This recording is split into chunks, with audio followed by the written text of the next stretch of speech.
he went to her.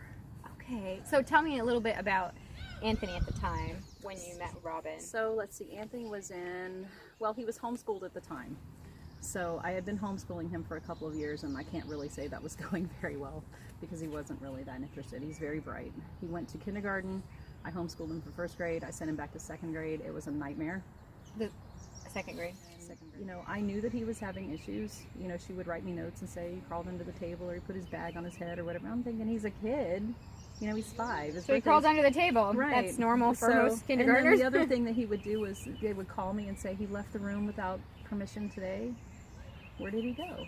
Oh, he went to the bathroom. Did he go anywhere else? Not yet. I'm like, okay, so he left during the school year. I think he left the room like 3 times. Tired of waiting for someone to pay attention. Right. But all of this started in kindergarten because they sent me a note home from school and said he failed his hearing test.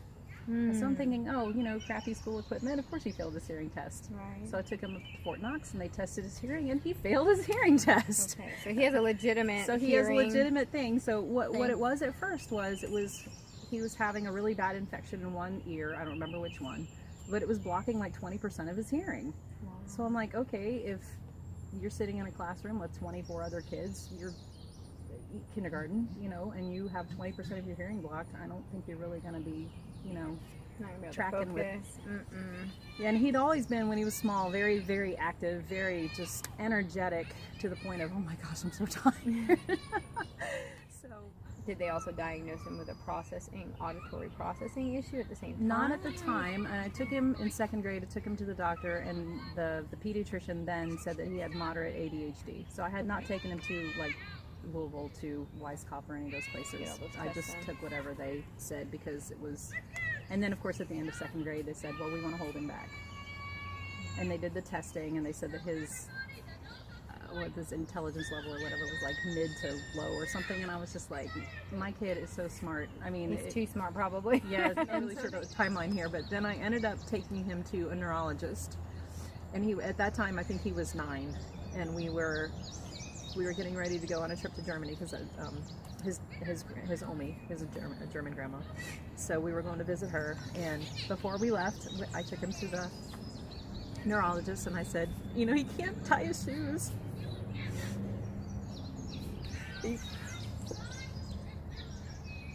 It just looked like his hands were falling apart. It was horrible. I mean, it's just this little kid, and he just struggled so much. So she said, let's send him to occupational therapy. And so we went to Germany, we came back, and I got him into Helmwood.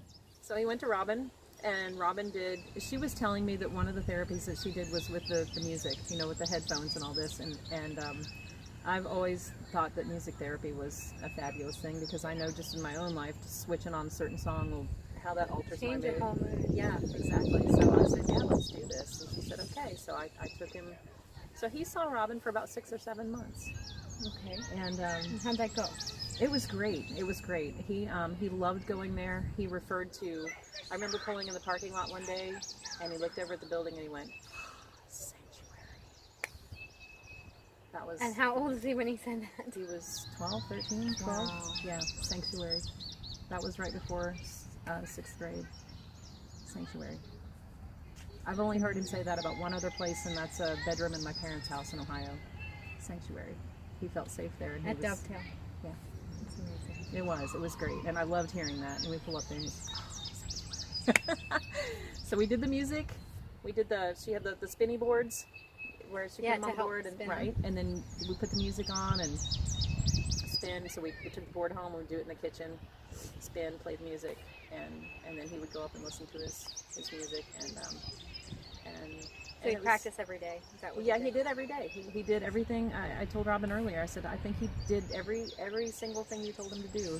He followed all the directives, and we went back regularly, and you know, once, I don't remember if he did once a week or something. Okay. And he did great, and everybody loved Robin, and then he met Robin's son, because they're close in age, and so they therapied together one day. Anthony, I asked him the other day, because I told him that I was doing this interview. I said, I want you to tell me what you remember about therapy with Robin and how much you liked it and what you got out of it. And he was like, no, you know, teenage boy, he's almost 15 now. And so he goes, well, The swing. Okay, yeah, the swing. Yes. And the swing. And did I mention the swing? So what was it about the swing that he liked so much? I don't know. It was this big. You've seen the swing? No. It's this big net thing. I wish I was able to do occupational therapy with Robin when my kids were going through it. Right. Yeah. So it was this big like net. And the funny thing was, is what I told Robin too. I said the funny thing was, is when I started talking to him about the therapy, the thing I'm remembering is the music and the headphones and spinning the board and all that.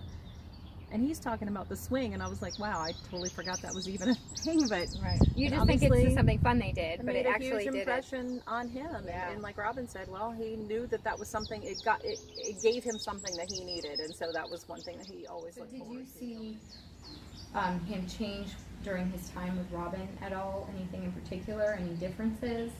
Or I think it made him more confident. And I know that he had a good connection with Robin, so that was good. That was probably the biggest thing. And then at the end of when she got down to the last couple of weeks, she said, we're just about finished. She's like, I've done about as much as we're going to be able to do, and he's doing great. And she said, so I think this might be a good time for you to maybe think about putting him back in school. And I completely freaked out because I was like, what if I haven't done a good enough job? Because, as a homeschool mom, you constantly worry about that.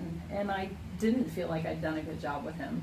I just didn't. He never wanted to do a lot of the stuff that I wanted to do, and I knew that it was hard for him, so it was very frustrating for both of us. And then he came out of therapy, and we were sitting out in the car, and I said, so what do you think about going to school? And of course he started crying, and I got upset, not upset, but emotional, and then I said, well, just think about it. We still got a few weeks. And then we got home, and we were down in the basement. He came over to me, and he started asking me questions.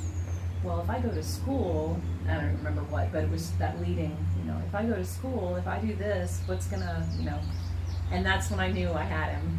Because it wasn't just mom saying, hey, you're going to school. We're doing this. Right, yeah. We're doing this. He was trying to do it. He was processing, and then when he started getting interested, and I could see him getting hooked into it. Yeah, I just thought Robin was amazing. I mean, when she told me about the music thing, I was just like, oh, this is, to me, that was just, that's where it is. I mean, I was really happy to know that there was somebody out there doing that. Because I knew about music therapy, but I didn't know about like the headphone thing with the little, power, with the little chips that you put in and all those, the different. But yeah, I mean, I am really grateful that Robin took him on, and I know that he really enjoyed it, and he had told me before that he missed therapy. So, and he still continued on for another couple of months with the speech therapist, who had been at Homewood and then moved to another place. So I continued with that, and then she tested him at the end, and she too said, he's within parameters, and